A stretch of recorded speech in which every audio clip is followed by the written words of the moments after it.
अस्सलाम वालेकुम दोस्तों, क्या हाल है? सब खैरियत से होंगे। आज के लतीफ़े करते हैं शुरू। पहला लतीफ़ा मुशाहिदे में आया है। वीडियो कॉल पर इंसान सामने वाले से ज़्यादा खुद की शक्ल देखता है, कहीं वो बुरा तो दिखाई नहीं दे रहा। आज अम्मी जान ने पूछा, ईद पर क्या चाहिए? मैंने कहा दुल्हन। बस तब से कमर की एक एक हड्डी दर्द कर रही है। ये लड़के जब तक अपने राज अपनी सहेली को ना बता ले, इनके पेट में वक्फे वक्फे से दर्द होता रहता है।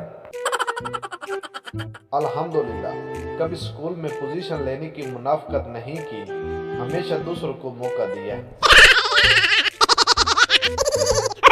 माँ बेटे से, ये दरवाजे पर गंदे हाथों के निशानात तुम्हारे हैं?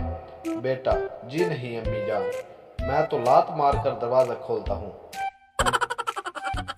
मैं पड़ोसियों के घर गोश्त देने गया तो जैसे ही घंटी बजाई, अंदर से आवाज आई, जाओ गोश्त खत्म हो गया है। तमाम मर्द हजरात से गुजारिश है कि ईद पर सही रंग वाले कुर्ते पहने। अल्लाह ने आपको इंसान बनाया है, को से कज़ा नहीं। ईद तो लड़कियों की होती है। 10 रुपए की मेहंदी लगाकर 3 दिन उसे देखकर खुश होती रहती है।